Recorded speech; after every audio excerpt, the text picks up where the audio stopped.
حسنة وفي الآخرة حسنة وقنا عذاب النار. اللهم بك نحيا وبك نموت وإليك المصير. رضينا بالله ربا وبالإسلام دينا وبمحمد صلى الله عليه وسلم نبيا ورسولا. اللهم صل على سيدنا محمد النبي الأمي وعلى آله وصحبه وسلم. You're listening to Peterborough's community radio, Salaam Radio. Salaam Radio, 106.2 FM. Good evening. Welcome to the Tech Factor, your go-to show for all things tech. I'm your host, Akil Khalil, and we are thrilled to have you with us tonight. And joining me in the studio is my co-host. He needs no introduction. It's the one and the only Joel Cat6. Hello, how you doing? I'm very well, thank you. How are you? I'm all right, thank you. Good. Yeah. We're two people down tonight. It's because I have it on good authority that they're both getting defragged. Are they really? It is a bit unusual. I mean, normally we do this with there's a trio of us here, or it's seldom do. In fact, this is the first time actually we're doing this as a duo. But all things happen. All good things happen for a reason. But if you're listening, Shamshad, I hope you found your floppy disk, and if you're listening, Faisal, actually I've just realised what's going on, because Apple today have dropped in the inboxes about pre-ordering that Vision Pro, and I think Faisal is not in this evening because he's ordering 10 of them. Do you think they're camping outside Apple shops? Yeah, that's where Faisal is. I don't know about Shamshad because he's an Android boy, right? Right. But I think Faisal is not here because he's outside an Apple store somewhere in the UK, and he's hoping to be the first person to get his hands on the latest tech. That's my theory. Well, it sounds something like he'd do, I think. But it's good to have you with us, Joel. And of course, we're missing the other two guys. Hopefully, they'll be back next time round. And I hope you're well at home. So, if you want to get involved in the topics tonight, you can call us on 01733 602133 or text the show on 07411 191062. Now, this evening's main topic. Actually, we're going to have two topics this evening. The first one is about broadband blues. Now, we're going to examine the common issue of broadband services over-promising and under-delivering on speed. I'm sure we've all experienced that. From lagging connections to drop signals, we're going to discuss the impact of broadband and explore strategies for improving internet reliability. Now, what you don't know is Joel has extensive experience in this area. Having worked in IT for such a long time, I'd say his middle name is probably Commodore C64. But that being said, we've all experienced issues with broadband, haven't we, Joel? I mean, I can think of multiple examples of going to a new internet service provider, an ISP, and they're promising you everything, right? Okay, so we've got the fastest speed and we've got the most reliable connection. You can do multiple things all at the same time. Here's our router. All you have to do is plug it in, okay? And I was thinking, when I was preparing myself for this show, I was thinking of my most recent example of where this went all wrong, right? And it happened with EE, okay? So I was with Virgin Media for a long time, and there were no issues whatsoever with Virgin. It was all cabled into your house. It's very different to the rest of this is before fiber, right? And we had no issues, and all of a sudden, like 6-7 years into it, no issues, and then we started to get connection dropouts with Virgin Media, and then I was like, okay, we'll just go reboot the router, and fine, it work again. Then it happened again, but it happened for longer periods, and I'm like, okay, something is wrong because it's outside of my technical expertise. So I'd reboot it again, take it to plug off the wall, 10 minutes, do all that stuff, and still have issues with the internet. So then you'd call up the ISP and say, I've got a problem. They'd try and diagnose it over the phone, but you'd go through to a third country because it wasn't somewhere in the UK. You wouldn't be speaking to someone here in the UK. And sometimes context would get lost within that conversation. And then they'd have to, dispatch an engineer who then can't find a problem, right? And so they replace equipment, and it just got worse, right? So the customer service experience became poor.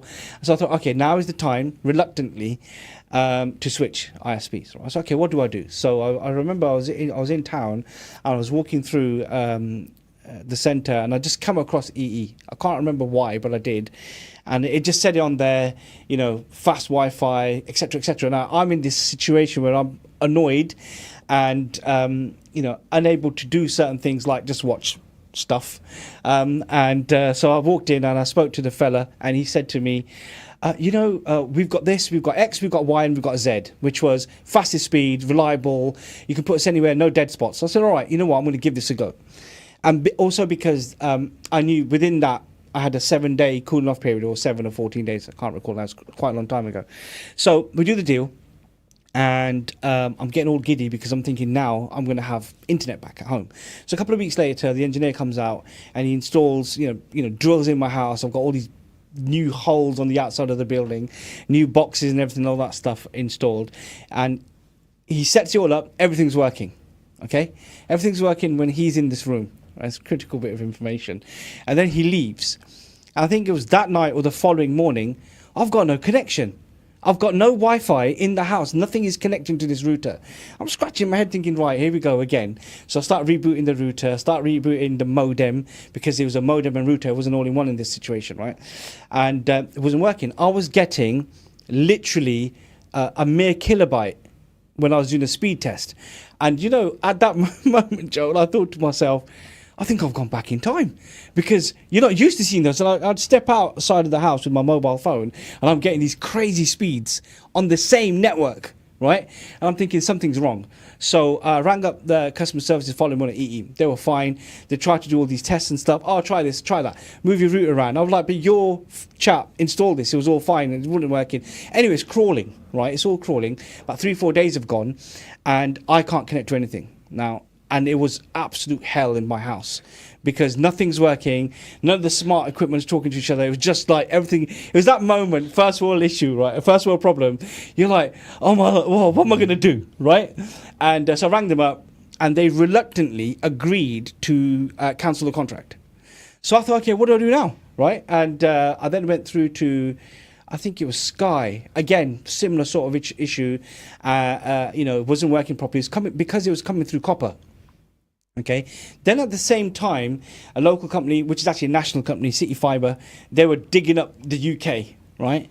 And they were doing gigafast internet installation all over the place. And they knocked on my door, and the timing, it was just perfect. And they were just like, we can give you a gig up and down speed, right? I was like, and then you have to understand, Joel, at that moment, I was skeptical, because I've already gone through, a few of the major companies, and nothing's working. They're like, no, it's all going to be perfectly fine. You need this and you need this. So they installed the internet in there. But fortunately, my friend, who was going through a similar issue, had invested in a mesh system, which we'll talk about in a bit, I'm sure. Yep. And so I had bought a mesh kit, and I had this Vodafone gigafast internet installed. So they installed it all. I connected it. I switched off the Vodafone network, because I was running it through the mesh system and created my own network, right? And put it in the house. Oh my God, no dead spots, crazy speeds. And I was like, brilliant. And it's been working ever since. Yeah, and the thing is, we'll get onto the mesh as well, but yeah, this topic's going to be, again, a case of we're going to be showing our age, because I think you and I both remember dial-up. Yeah, we do. That's where sort of my internet journey started. Was no one could use a phone in the house, because you've got to use a broadband on your telephone line, and they get horrible squealing sound and things like that. But looking back at sort of like the last sort of 30 years or so of home internet, that's where it originally started, and coming forwards from that, I remember ISPs over-promising and under-delivering on their speeds.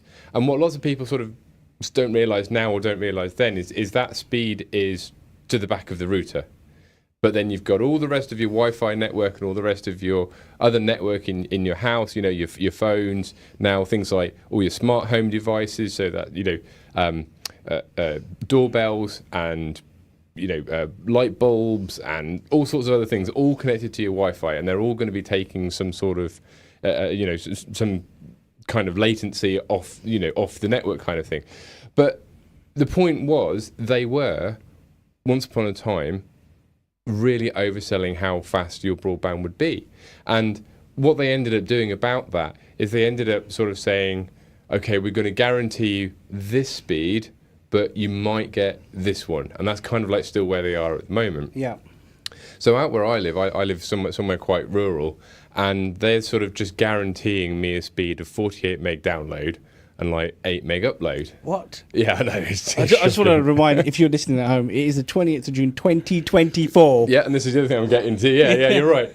So why hasn't anything happened in that 30 some odd years where I've been using the internet from dial-up all the way up to 2024?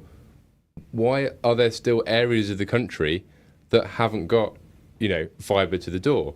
Now, it just so happens that where I live, City Fibre has literally this week just started digging up some roads in and around my area. So we know that City Fibre is coming. But again, that's taken a third-party company, someone like, I think the other one's GigaClear, and then there's City Fibre, and there's, it's those guys that are out there that seem to be digging up the road and providing this. But why hasn't it happened? Why hasn't it happened, 20 years ago, 15 years ago? Because the technology was there at that point.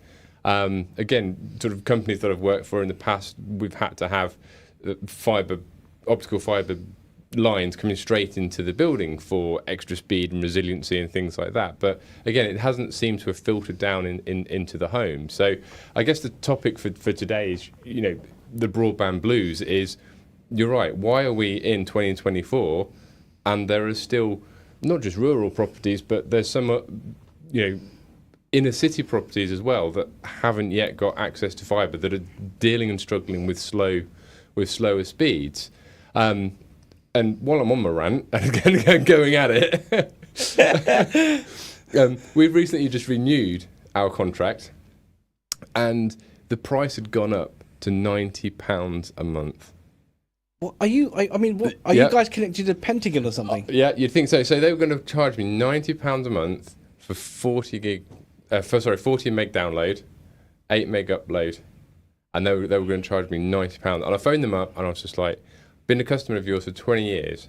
I said, "But this is not right. This is this is almost criminal what you're doing here, because you're not providing me any better service. It's no faster. You're not doing anything different than what you were 20 years ago, because I've been a customer with you all this time." But they said, "Okay, well, the best thing we can do, sir, is we can bring it down to £50. I was just like, nah, that's still over £1 a meg. Wow. Yeah. So I know that then, you're talking about GigaClear, and I know, City Fibre, and I know that the sort of the 1 gig services that they've got are kind of like half the price of that. They're kind of around £40 or £60, aren't they? Yeah. I think you'll probably find a quick look online, probably about £33 or something like that. Yeah. Yeah. Yeah. And if you get one in a special sale, yep. They've just had a spring sale recently, and you could have got it for sort of under £30. So yeah. So that's the broadband blues, and that's why I get the blues about it. In fact, that reminds me, but in parallel to this, we have also seen companies push the boat, haven't we? We've seen Starlink, okay? Now, Starlink is magnificent. Yes. What it does, how it does it, how it can go around the world. You've seen the satellites, haven't you? Just shooting across. Yes. What I like about Starlink now as well is that you do see it in, like, for example, and other stores are available. I'm just going to name this one just because I've seen it there. It's Costco. You can literally walk into a Costco, buy a Starlink dish, right, and then just pay a subscription, and it'll still be cheaper than your £90 a month. Yes. Yeah. And it'll be faster. We looked at it. Yeah, we did look at it, and at the time, we didn't go for it. We weren't paying £90 a month. What we've ended up actually doing is we've gone to another provider, which essentially they've sent us basically a white labelled router of the ISP that we were originally with, and they're going to charge us £25 a month. Wow. So we've still only got 40 meg download, like 8 meg upload. I think it's like guaranteed minimum of 48 or meg or something like that. But it's £25 a month now. Yeah, that's and we knew that City Fibre were there or thereabouts, so we didn't want to necessarily get involved too much with Starlink and then have their dish and stuff like that. I think though that what Starlink has done is, and there's a couple. That's actually good. Let's just go down that on a bit of a tangent for now. So rewinding again, we've dealt with customers that are using satellite broadband, and I mean like proper satellite broadband, like the next orbit up to what Starlink's on, and that's all very well and good, and you can probably, again, they're claiming sort of big bandwidth speeds and things like that, but there is an absolute inherent latency with that. So what do I mean by latency? I don't want to get sort of too techy. So latency is basically the time it takes to sort of send and receive data. And because you've actually got to send your data 24 miles above the Earth, bounce it back down to the Earth and through the satellite sort of network to get to the internet, to get to the actual servers that run the internet, there is a big inherent latency with that. And that, again, that's something that sort of ISPs don't necessarily talk about. So it's latency that will give you sort of slower or faster broadband based on, also in combination with sort of the bandwidth you're getting. But Starlink, being in a lower orbit, it benefits from less latency. So it's perceived to be a faster connection when you actually want to use it for something, whether it's streaming or browsing the internet or whatever. So again, what Starlink have done there, where they've positioned their satellites, the way that they've sort of created this sort of mesh network around the globe, where you're always in contact with one of the Starlink satellites as it's coming across. It's very, very clever, and it has helped a lot of rural locations get actually out and onto the internet. Yeah, absolutely, and also obviously war zones and so on. There's an interesting thing you said earlier on as well. I think there's, and not many people understand this as well, is that you can have a really fast internet connection, but if your devices that receive that connection, i.e. your Wi-Fi devices, are not of a certain spec, you're never going to get the true power of what you're paying for anyway. So I think now it's Wi-Fi 6 plus really, isn't it? That you need a device that's enabled with that to be able to get a super fast Wi-Fi connection. This is different to an Ethernet connection, which is a wired connection, which is from that. I mean, literally, you can add that. You can split that from your router, connect it to a box. Forgive me, I've forgotten the name of the box right now. Help me. Router. No, there's another one. Switch. That's a network switch, and you can still carry and get over a gig worth of speed because it's just tunneling that connection from the router straight through the switch back to the back of your PC or your TV or your PlayStation or whatever it is that you're using. Yeah. But Wi-Fi is different.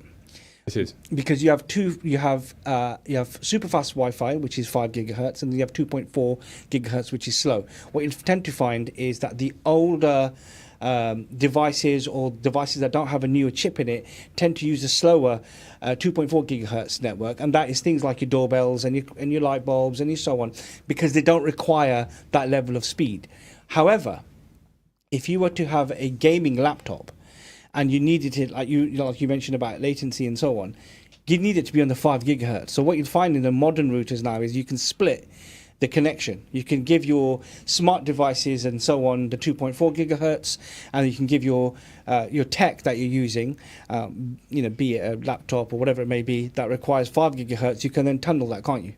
Yeah, you can. And the one thing that lots of people, there's lots of people out there in their homes that don't necessarily want to get into that kind of nitty gritty techie kind of like, I want to do this and that and.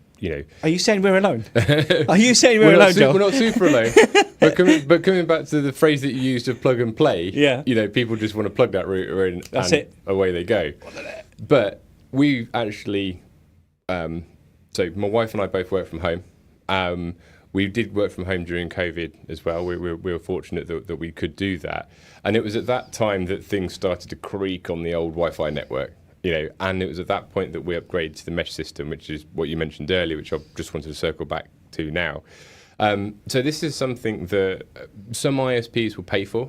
So when you see something like, you'll see a promise, you mentioned EE earlier, and their owners BT as well. They have a similar sort of thing where they call it kind of like bulletproof Wi-Fi or guaranteed Wi-Fi or something, where you're not going to have any of these sort of dead spots. So you might have to have your router by your front door, which means the back of your house or your upstairs bedrooms get less Wi-Fi.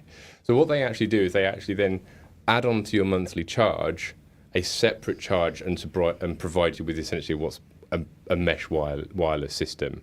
Now, quite often with the mesh wireless systems, you can go out there and buy them off the shelf, and they are, I don't want to use the phrase plug and play, but for someone with some technical ability, they're relatively easy to set up. But what they actually do is they actually use a series of discs that are connected to each other, and you position them through your house, and then you have the same Wi-Fi name throughout your entire property, and all your devices can connect to it. So It's brilliant. just before COVID, I bought 2 discs. They were BT branded discs, and got those in my house. I've got one at the front, one at the back, and away we go. Brilliant. It's been I'll really tell you good. what I've done. I've got 3 of those, right? I've added a network switch. So what I've done is I've gone Ethernet. So I've gone router, Ethernet cable to the back of one of them, which is closest to the router, okay?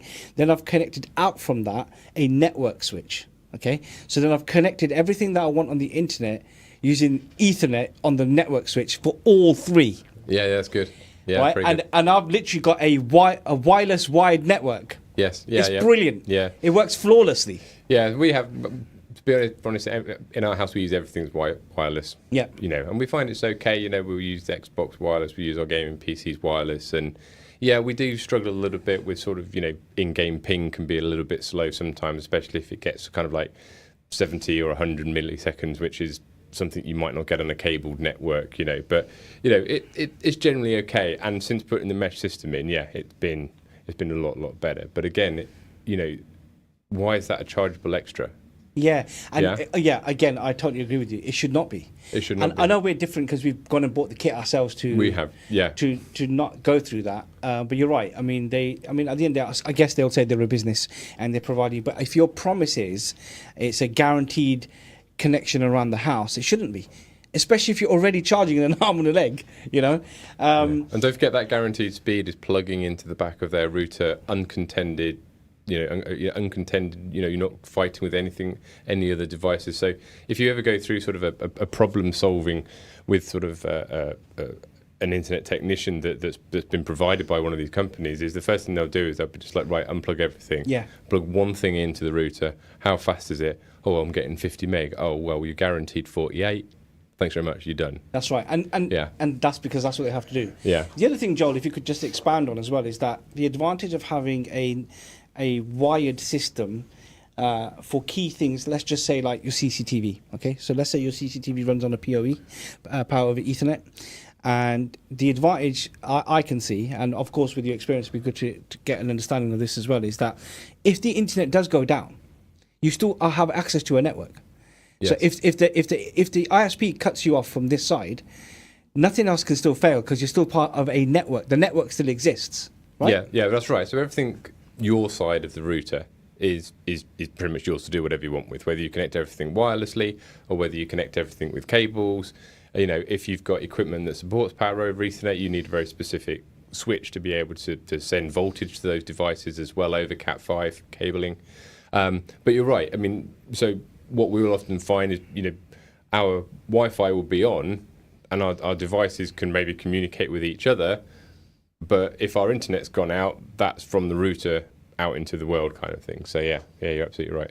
Brilliant. So what we're saying then, essentially, Joel, is that broadband issues are just going to be here to stay. They're just like a utility company, right?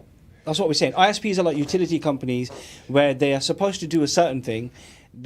They market their products in a particular way, but you don't always get what's being sold to you. Yeah, that's right. Yeah, and I think that's not changed since the dial-up days. And be interesting to hear what other people have got stories about that, or sort of any kind of horror stories they've got and that kind of thing. Because again, it is something that we are relying on more and more as a civilization. The internet itself, whether you've got that streaming in from space, whether you've got it coming in from optical fiber or coaxial cable with Virgin, or if you've got good old twisted copper pairing coming in from sort of like the OpenReach network and that kind of thing. We're relying on it in some ways, and yet it still seems to be, even in 2024, it's down to third-party companies to take it to a next level. There doesn't seem to be any kind of sort of government initiative to push sort of super fast broadband, even though they have talked about it in the last 20 years. But and then talk about how there is digital poverty in the UK. Yeah. And they want to, and certainly the current government has invested, and I don't know how far they've actually got with digitising and giving access to broadband to everyone in the UK. I know there's something that they've been working on and trying to, but I'm with you. I think it should be a right. I think as a citizen in any country, I think broadband should be a right. There has been some very good sort of tech ideas about it. We've all got water or sewage, or water sewage pipes and things like that coming into our properties, and there's been ideas about running optical fibre through that network. But again, it's getting all these different companies to cooperate. So what we find is we get then traffic delays and things like that because companies like City Fibre have to come in and dig out the entire road out kind of thing. And I don't know, it just seems that there always seems an easier way to do it, but we always seem to be going down the sort of the harder way of doing things. I totally I agree with you. I guess what we're saying is there's definitely a gap between the advertised and actual broadband speeds. And, we're coming up to a break, but we'll also be discussing about the frustrations of the inconsistent service. But also, Joel will be sharing some of his tips for testing your internet speed and possible solutions and with how to overcome some of these issues as well. So we're coming up to a break. We would love to hear from you as well. Do let us know about your experiences with your internet connection, whether it's at home, whether it's at work, whether you've been abroad or something that happened to you over COVID. I mean, that was a big test, like Joel was referring to earlier on as well, about people sharing their internet connection at home and how much of an issue it actually became, something that you were seemingly unaware of until you were actually testing that network. I think it's also fair to say as well, when everybody was at home, furloughed and so on, we really did do the world's biggest test on our internet connections. But stay with us. We'll speak to you shortly. Stay tuned to Salaam Radio after this short ad break. At Cake Inn, all our cakes and slices are freshly baked for that delicious taste. At Cake Inn, we bake 100% vegetarian and halal eggless fresh cream cakes. Delicious flavoured cakes for birthdays and weddings, ceremonies and all other occasions, with free customised messages, even balloons and candles too. Order for delivery or collection from Cake Inn, 489 Lincoln Road, PE1 2PE. And your cake could be ready within 2 hours. Find out more and order online at cakein.co.uk or call 01733 496 584. Discover peace of mind with Islamic wills from W&P Legal and Mariam Khan. Expertly tailored to respect Islamic principles and UK law, ensuring your legacy is honoured. We offer tax-efficient wills, probate, lasting power of attorney and more. Trust us for a culturally sensitive estate plan. Your legacy, our priority. Call W&P Legal now on 01778 252 301. 2020 World Buffet is inspired by the best foods from around the world. See our teppanyaki chefs grill your food to order, or choose delicious Indian, Italian, Chinese, Mexican dishes and British favourites, all halal. 2020 World Buffet offers you unlimited food at a set price. Open 7 days for lunch and dinner. Catering, wedding and party services available too. Call 01733 566 320 or visit 2020buffet.co.uk. 2020 World Buffet, 35 New Road, Peterborough, PE1 1FJ. Could you spare a few hours each month to provide support to people who are going through tough times? If so, Peterborough Samaritans are looking for volunteers who are empathetic and open-minded, and we'd love to hear from you. We run regular information sessions where you can find out more about what it means to volunteer for Samaritans. If you are at least 18 years of age and would like to know more, please email volunteer@peterboroughsamaritans.org. Craving authentic Desi flavors? Look no further than Desi Restaurant. From midday until 1 in the morning, enjoy our homemade specialties that will transport your taste buds. Indulge in tantalizing papri chaat and savor the rich Chersi Kadahi. Treat your friends to our fresh 1 kilogram Chersi lamb handi. Plus, get 2 12-inch pizzas for $11.95. Located at 298 Lincoln Road, we deliver from lunchtime until 1 a.m. Call 01733 555 795 now to order and experience Desi Restaurant's flavors. Masterminds Tuition Academy is for your high schoolers, your something to provers, your subject strugglers and keen learners, your brave jumpers and fist pumpers. Affordable personalised learning plans are delivered through our centres in schools across Peterborough. But not to worry, we also provide online and home visits with flexible timings. Whether it is maths, English, science or 11 plus, Masterminds is a must. Find us on all socials and visit our website mastermindstuitionacademy.com or call us on 07516 166 003. Masterminds, master the matrix. Satisfy your cravings at Ibrahimi Buffet Restaurant. Enjoy a tantalizing variety of Chinese, Italian, Pakistani and comfort food favourites from starters to desserts. Kids under 5 dine for free, so bring the whole family to our location at 63 Sycamore Avenue. Open every day from 5 p.m. till 10:30 p.m. Call us on 01733 313131 or book online to reserve your table. Ibrahimi-restaurant.co.uk. Every bite is a delight at Ibrahimi Buffet Restaurant. This is Salaam Radio, Peterborough's Muslim community radio. Broadcasting on 106.2 FM and online. Welcome back to the Tech Factor. I'm live in the studio here with Joel, my co-host. We're talking about Broadband Blues and all of the associated experiences that we've had with them. And just before the break, we were just talking about the gap between advertised and actual broadband speeds, customer frustrations with the inconsistent service, and now hopefully Joel, with his extensive experience, will give us some tips for testing your internet speed and possible solutions and what ISPs are doing to improve. Yeah, absolutely. So we've covered some of them, you know, with sort of the sort of great grand picture that we painted just before the advert. But I just want to summarise really the sort of the key takeaways from that for the listeners. So we talked about mesh wireless system. If you're not using a mesh wireless system, just have a bit of a search up on those and get something installed. What this means is it means you'll have Wi-Fi throughout your house and they can be purchased for a one-off payment rather than having to subscribe to your ISP for basically the same tech. The other one, I suppose, when it comes to sort of your speed and stuff, the one thing that Akil talked about was having a look to see what devices perhaps support 2.4 gigahertz and what devices support sort of 5 gigahertz for your wireless network as well, because that will really help you understand which devices can support the faster wireless connections. If you can, and where possible, you could perhaps have a setup like Akil's got, which is a bit of a hybrid wireless and cabled solution. So again, with the introduction of a mesh system, that will allow you to run smaller switches, perhaps behind media centers, which you can connect your Xbox to, or your PlayStation to, or your TV to, your smart TVs and that kind of thing. And then the last tip really is when it comes to testing your speed, have to agree with the way that the ISPs do it. Take everything off the network and then see what speed you've got wired into the back of your router. And it's important that it's wired and not tested over wireless. And then you can introduce each item back in on your wireless network, because there may be a particular device that is causing a slowdown in the network. Perhaps something's constantly streaming, maybe a PC's got a virus that's constantly streaming or something like that. So again, through a process of elimination, you can try and work out sort of maybe what's making your network slow or making your internet connection slow. That's great advice, Joel. Really, really appreciate that. And so, what do you think about what we're talking about tonight? Do get in touch. Call us on 01733 602 133 or text the show on 07411 191 062. Now, the next topic we're going to discuss this evening is about child sextortion.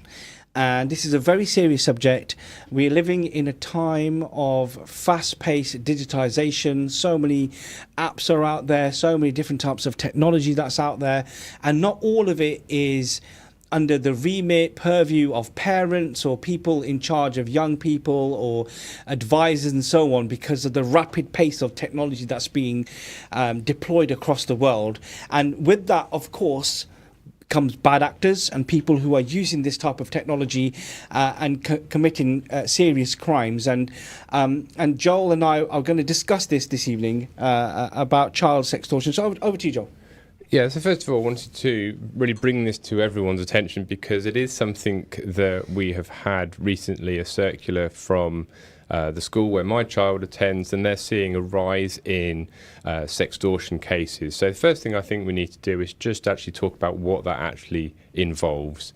And what the basic premise of that is a child online, normally between the age of 14 to 18, they seem to be the main victim. They can be both male and female. So again, it's not particularly siding between sort of male or female only. It can be targeted, sort of both sexes there. And what it is, it's about tricking that young person into then sending nude or semi-nude images and videos of themselves to a third party, and then that third party will then essentially blackmail the victim and threaten to release those to the wider public. And it's a terrible, terrible, terrible crime. And there's things that you can do as parents. So I think the first thing that we should perhaps talk about is sort of how it might happen and run a few kind of scenarios. So again, we're talking about sort of social media platforms. So it could be it could be on the Instagram, it could be TikTok, it could be Snap.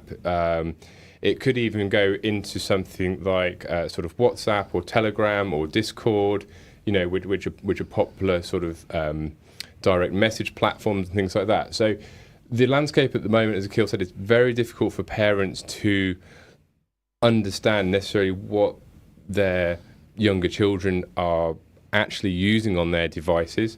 Although devices can be set up to be restricted, it is a very technical and very in-depth thing to do. And you'll probably recall that you've seen sort of, my kid spent £2,000 on Robux, how did he get hold of my credit card and things like that.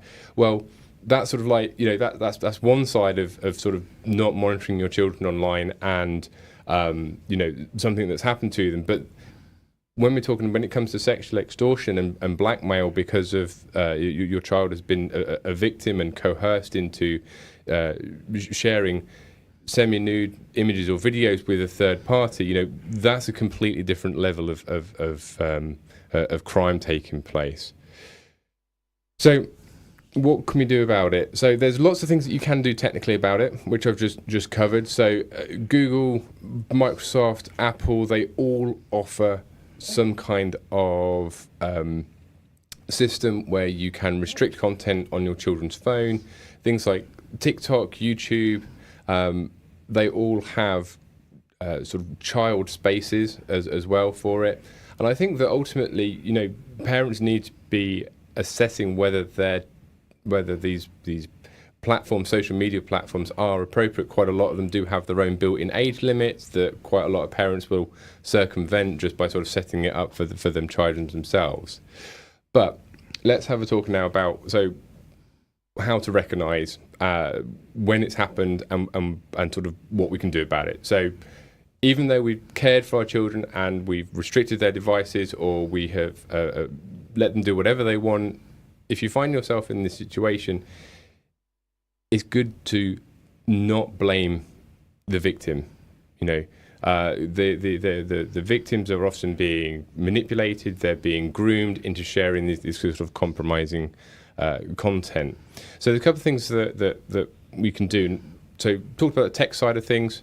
The other thing you can do is frequently and openly, in a non-judgmental conversation, talk to your child about online safety. Are they using apps appropriately? Who are they in touch with? Make them aware that if someone asks them for, their home and address, their real name or their address, don't give that kind of details out. If they ask for credit card numbers, don't give that out. If they ask for pictures, don't give that out. There's lots of don'ts and there's lots of do's when it comes to someone between the age of 14 to 18 being safe on the internet. And really that goes for adults as well. It does, yeah. And just listening to what you're saying there as well, I guess that's the buy-in, isn't it, from the parent. If you're going to give a device to your child, you also bear responsibility for the education of how to use it, but also the security of it, and the monitoring of it. So as you mentioned, Google and so on, I use an app called Custodio. Oh, yeah. And it's very good. You can filter everything, literally the apps, the content, the websites. So that's filtering in there, the time that someone can use that device, who's contacting that device, the telephone numbers come up, the text messages come up, the location of that device. It's even got a panic button within that software. And that is essentially a tool that a parent can use to build good habits. So you can control the time when the device is being used and for how long, and then you can monitor the keywords that are being searched for on that device. So then, instead of coming at it from a negative standpoint, it's actually a conversation starter. It is. So if your child or a young person has searched a particular term, you as the adult think, okay, right, let me have a conversation. Say, look, I noticed that you searched this term. Is there something particular? Let's have a conversation about it. That way, you're building rapport with your child. So if there is a problem, you hope that they would then, open up to you. But, we know as well that the people who manipulate young people online, one of the key modus operandi that they have is they try to isolate that person from their family members and friends. So that's why it's so important, isn't it? That an adult should be putting in the correct guardrails for a young person to use their device. I know Faisal, I know he's not here tonight, but on many occasions I've heard him say, look, you wouldn't allow a stranger to walk up to your child and have a conversation. Why would you let them into your house and have a conversation? Because that's what you're doing digitally.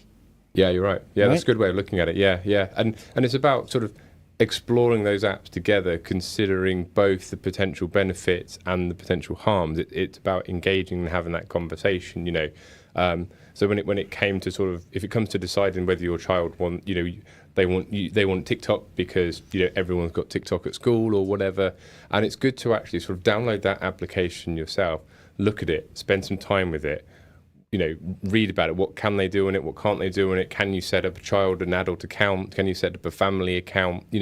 Explore the applications and see what they are first, instead of just saying, no, you can't have it. Or the other side of which is just download it and let them crack on with it themselves. Well, yeah, but but the idea is you want to be involved. Yeah. Correct. But what I'm saying is, it's both ways, isn't it? You literally do see it both ways. Yeah. You'll see, a child saying, "Look, well, my best friend's got this," and then the parents, for whatever reason, maybe busy, whatever's going on in their lives, will say, "Okay," and they'll just put in their password and it's downloaded. They have no idea. Yeah. What door they've just opened. No, because they've not looked at things like, so you can look at the privacy settings, you can look at the terms and conditions of the application to see what it has access to on their device. It may have access to their call histories and various other things, like their location, for example, and things like that. So again, it's worth checking to see what kind of permissions that application might have access to on it as well. So educate them about where they can also find information for themselves. Empower your child to know where to look. So if you want to, on the internet, there's places like Childline, Brook, or the CEOP Education. These are places where children can go and look at information for themselves. So they're not always relying on what their parents are telling them, or what their uncles and aunties are telling them, or brothers and sisters are telling them. Yeah. Empower them to sort of look and research this themselves, because at the end of the day, they are inquisitive, but they might not feel comfortable, or they might feel embarrassed talking to someone older about it. They want to do their own research. So again, point them in the direction of where they can find that information. So again, so they know where to go and look themselves without judgment. And again, it's really key that if your child becomes a victim of something like this, whether it is sextortion, whether it is other kind of blackmail, even if it's passing over their password to their Fortnite account or whatever it might be, again, it's about not judging them for being tricked into it. So there's a couple of other tools out there as well that we can also use. So there's tools if you search for the keyword called report remove, so again, this is something that's provided by Childline and the Internet Watch Foundation. This is something that's going to help remove any shared images from the internet. And there's also something as well that's worth searching up, and the keywords for that is take it down. And this is from the National Centre of Missing and Exploited Children. And again, this will help to stop online sharing. And these are platforms that you can use as parents or as children to report something like this happening. So if this has happened and the blackmailers have got in touch either with you as a guardian or through your child, the general sort of rules really again is sort of don't pay. So paying doesn't guarantee that these threats are going to stop. The offenders, they might take £100 but then ask for another £500 because they know that you're sort of paying out at that point.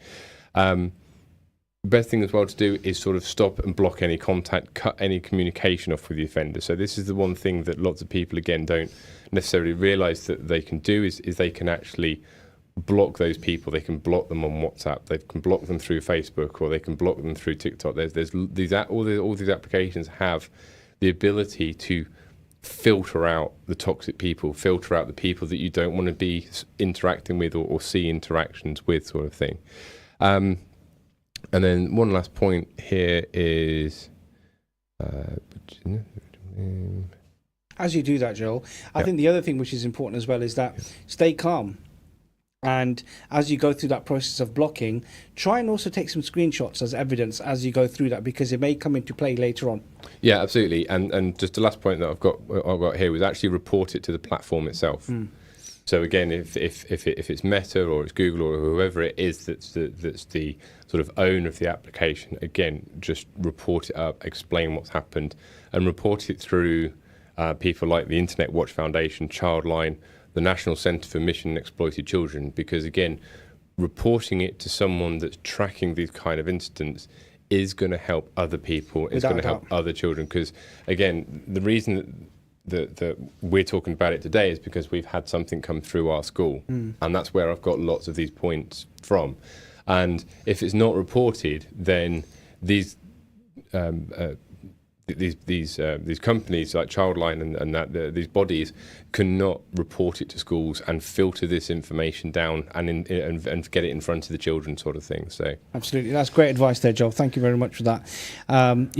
It's very, very important to keep young people safe online. So thank you very much for that, Joel. Appreciate that. Great advice as well. It's 7:45, so the time is flying, and we're going to head into the last segment of our show. We're going to be talking about the cool tech stories of the week. And Joel, I know that you are itching to share some of the funky stuff that's happened since we've last been on air. But just before you do, I want to say, Faisal, I know you're getting your Apple Vision Pro now. Over to you, mate. So the first one I wanted to talk about, which I find quite cool, and it kind of ties in really with what we were talking about at the top of the show, which is to do with broadband and broadband blues. So this is something that I've seen in the news literally in the last sort of 24, 48 hours. And it's something called, it's a cyber attack actually, a new type of cyber attack that's been worked on in laboratory conditions, but it is showing something like a 98% accuracy rate. Wow. So it's called Snail load. So if you want to sort of search that up, if you want to do any reading after the show, it's great name. It's called Snail load. And it's researchers at the Graz University of Technology have discovered a security loophole, and they've called it Snail load. And that allows hackers to spy on the internet users without using any kind of malicious code. And when I saw that, I was like, how are they doing that? So what they're actually doing is they're monitoring the latency fluctuations in the actual internet connection. Wow. Right? Bear with me here, right? So what they're saying is, and what they've proven is, the attackers can infer which website users visit and which videos they watch by actually looking at the latency patterns which are unique to each different online content in your actual internet. So That's remarkable. Yeah, and we'll try to explain this a little clearer. So basically what happens is every time you do something online, that obviously goes through your wireless network, it goes to your router, and then it goes out over your ISP to the internet. And it goes to a server, and it grabs that web page, or it grabs that video, and it brings it back through your router and to your device. Okay, and what they're basically saying is every time that happens, every single one of those connections has got a unique fingerprint to it. And they're saying that if you're streaming, today's sprint qualifying from F1, and you're streaming it in sort of like 1080p or whatever, they will see that will cause a specific latency pattern within your broadband, and they will know exactly, oh, he's watching this video on YouTube. Because if you watch another video, for example, FP1 today, earlier today in Formula 1, guess what I was watching before coming on the show? If you're watching that video in 4K or whatever, yeah, then that will be a completely different fingerprint. So they're basically sort of saying that it doesn't matter what that's over, whether you're using a VPN, it doesn't matter. Whether you've got sophisticated firewalls, it doesn't matter. There is a way that they were saying that they can actually see the latency that causes on your line, and using that latency pattern as a digital fingerprint, they know exactly what you're watching and when you're watching it and what you're visiting. What's also impressive about what you've just said there is the fact that you could be using the VPN and they still know what you're doing. Yes. That is phenomenal. Yeah, that is really, yeah.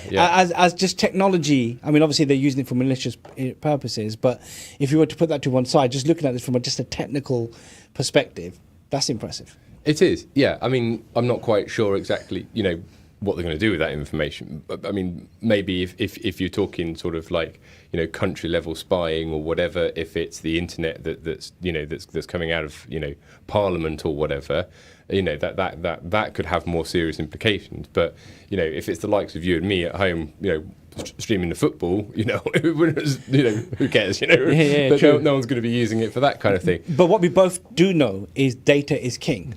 Well, so ultimately, this is going to be useful somewhere. Somewhere, yeah. Right. Whether that's while it's been, they're gathering this information to create the next X type of weapon or a digital army, it doesn't matter. It's data. Or just to market stuff at you. Yeah, exactly. Yeah, you're right. Fundamentally, if they know what you're doing, because you're trying to be sneaky and use like a VPN or whatever, they still can find out what you're doing by this. Wow. All right, and then here's the real kicker, and this ties in with everything we've just talked about at the top of the show to do with Broadband Blues. The slower the connection, the easier it is to do. Which makes sense. Because it's using the latency of the line. So if you've got less line to start with, you've got a slower line to start with, you're already introducing more latency on that slower line, and essentially your fingerprint's going to be more defined. It is. And what's interesting, Joel, as well, is if you think about this whole show, is you have a slow internet connection. Yeah, I know. And I don't. Yeah. So what you're saying here is they definitely worked you out. Yeah, they definitely know I was watching the F1 earlier. Wow. Yeah, so that's that. I thought that was really interesting because, I've never heard of that before. That's so new, and it's something that you wouldn't necessarily even conceive. Yeah. You sort of think, oh yeah, well, I could do what we refer to as man in the middle attack, which is essentially having your internet traffic come to me first, and I look at it before I send it over. But this isn't even that. This is, you don't even know that I can see, the latency on your line switching. It really is. Every time you go into this detail, Joel, crazy. I'm like, wow. Yeah. We don't have much time left, but please, what do you have next? Let's have a look. See what else we've got. Something. Got a few minutes. Something relatively small. So, looked at a very interesting thing last time. I talked about biomethane from cow dung to Shamshan's favourite subject. Yeah, to have electricity in rural areas and things like that. So this one that I've got this week is actually they are now seeing breakthroughs in geothermal systems. So again, because of the technology behind the actual drilling process and drilling techniques, they now can reach locations that were previously unreachable, and that then when they then can do hydraulic fracturing to create fractures within the solid rock, that allows water to be injected. That water then gets heated, steamed, and then that steam can be used for production of electricity. That's impressive. Without the need for burning fossil fuels or no nasty waste, like nuclear waste or anything that we have to get rid of, kind of like that. No CO2 waste from burning fossil fuels and things like that. There is obviously some energy needed to actually do the drilling and that in itself, but I thought that was really interesting because, again, we're seeing something that's coming into the mainstream within the next 5 or 6 years that isn't reliant on wind, isn't reliant on solar, but is a clean and renewable energy. Yeah, and that's actually happening all over the world, isn't it? The different types of countries, depending on where you are, people are using water, people are using rock, people are using air in a particular way, different to what we've currently got, to try and meet the demands for humanity, because we know that there's climate change. We live through it now. I mean, look what's happening in this country. The winters are longer, the summers are longer. You know what I mean? Every year, didn't realise it's going to be this hot for so long. Yeah. But then you see other parts of the world which they have tornado seasons longer, rain seasons are longer. So it's all happening, and it shows you the ingenuity of man and woman with what they're doing. Whether that's floating huge solar farms on large swathes of water. So communities that are living there, or what you just described, where you're capturing energy from what would ordinarily be a waste. Yeah. Right. And similar, like you said, again with your biomethane product the week before. Yeah, that would be waste. Same thing. And it's such a, for me it's heartening. To see that humanity's doing these things. But with geothermal, you can do that. More or less, you can do that anywhere. Yeah. Because we're all on Earth's crust, and we've all got that heat source in the Earth crust. So there's some places that might not have, the wind. They might not have room for solar. They might not be able to do this. All right. The controversial side of it is it does involve fracking, which again, gas fracking is got its own controversial side to it. So.